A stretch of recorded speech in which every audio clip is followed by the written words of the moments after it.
Ruthon Services esittää mobiiliseparointipalvelu.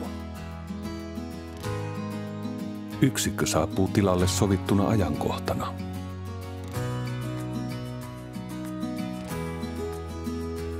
Ylöspäin aukeavat ovet tarjoavat sateisella säällä myös suojaa. Työturvallisuuteen kiinnitetään jatkuvasti huomiota.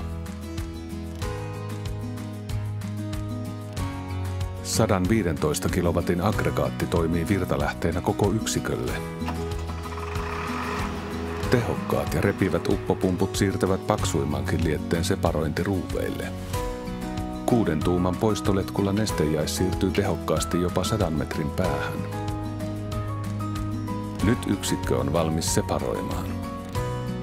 Ohjauspaneelista käytetään kaikkia 6 separointiruuvia sekä kuljettimia ja pumppuja. 6 seulasta saadaan kuivajaetta noin 25 kuutiota tunnissa.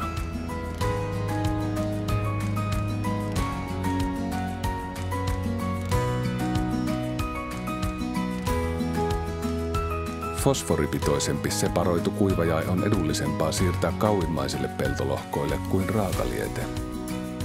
Kuivajaetta voi levittää myös pohjavesialueille.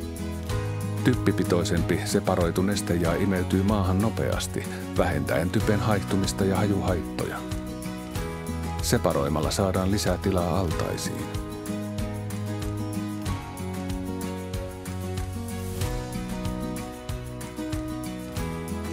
Työn valmistuttua siisteydestä huolehditaan yksikön omalla painepesurilla. Lopuksi puomi ja kuljettimet käännetään kuljetusasentoon. Separoimisiin.